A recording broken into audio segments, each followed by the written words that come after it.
Bonjour à tous et bienvenue dans cette vidéo où je vais vous présenter les dernières avancées technologiques que j'ai découvertes dans ces derniers jours. Des nouveaux outils en fait ou des améliorations d'outils qui changent vraiment la donne. Ici on parle de création de visuels dans ce cas-ci. Alors je vais vous montrer l'exemple entre avant et après avec les deux mêmes outils qui sont intégrés dans la plateforme Eva.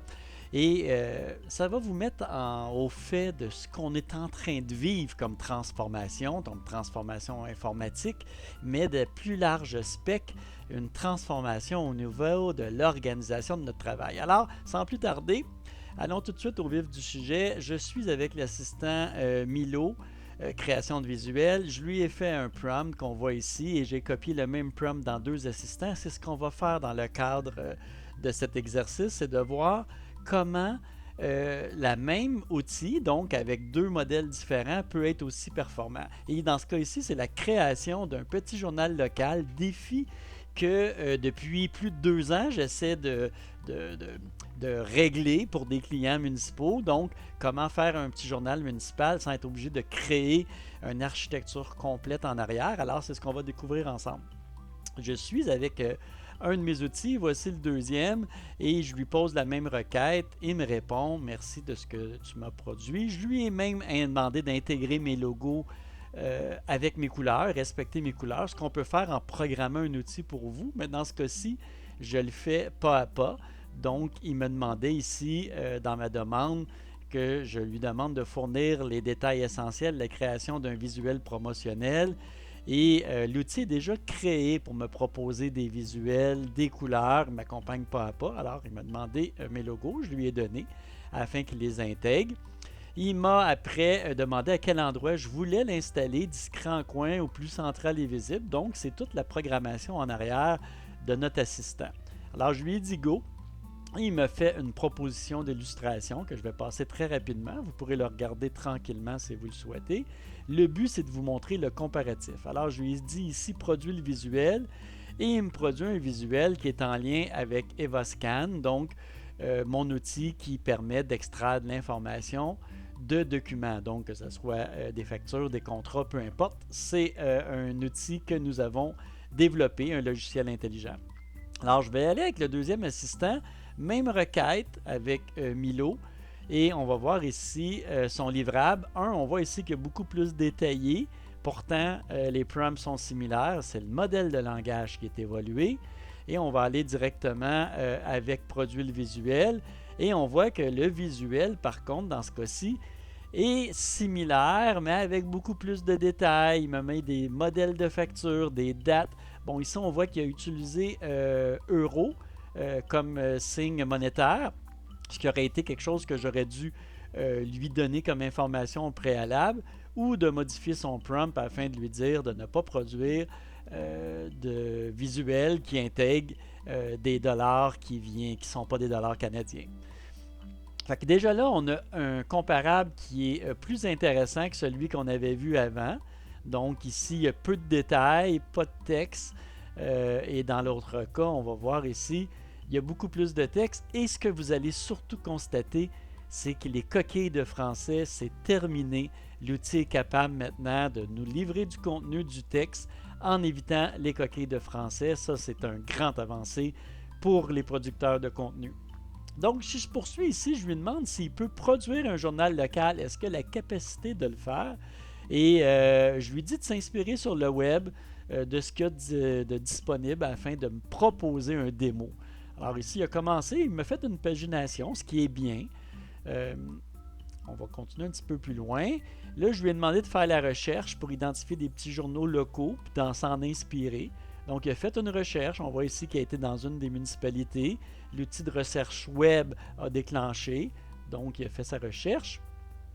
Il m'a proposé une arborescence beaucoup plus complète.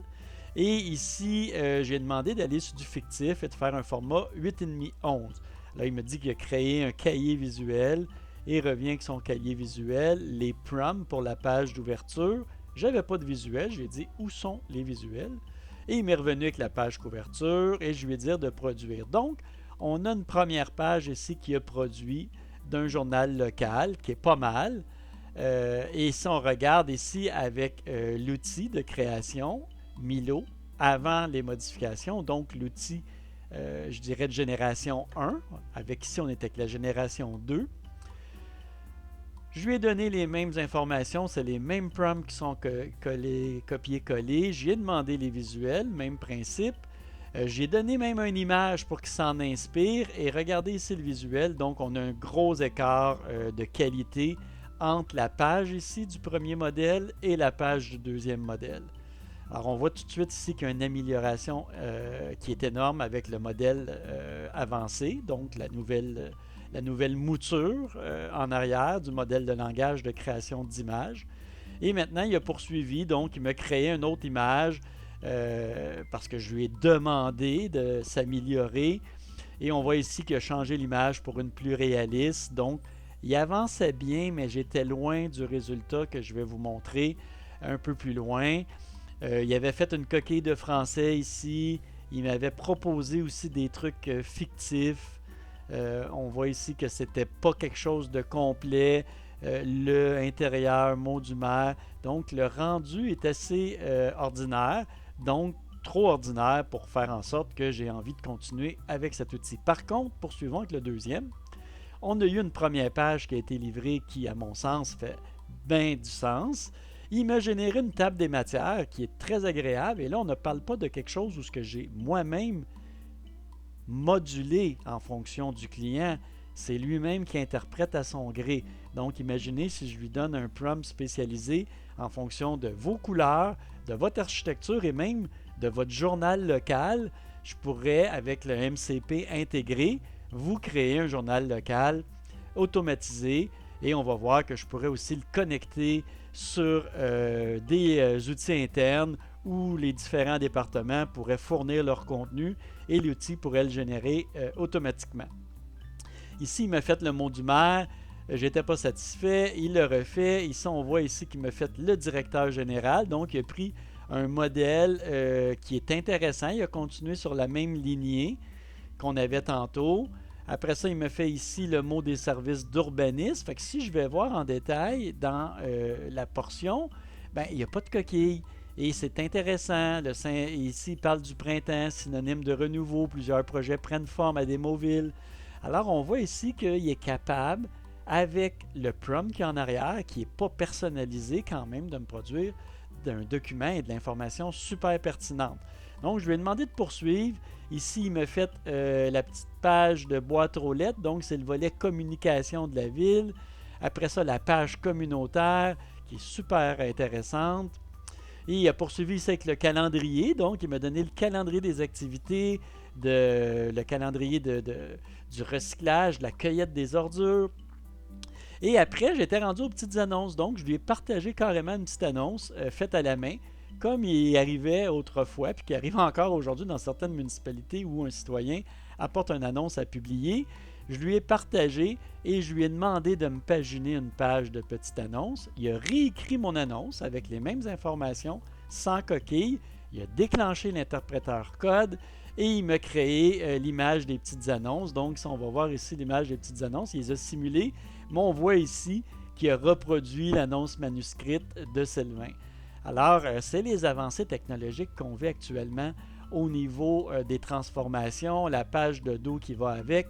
Et c'est ce que je voulais vous montrer. Donc, si vous avez besoin qu'on vous accompagne, qu'on vous crée votre système automatisé de petit journal local ou de publication d'infolettes avec notre outil Emilia qui fait la production d'infolettes connecté sur MailChimp ou un autre fournisseur de distribution d'infolettes, contactez-nous, les informations sont ici, je vous les partage. C'était Sylvain Langlais pour Global IA, Coach IA. À bientôt!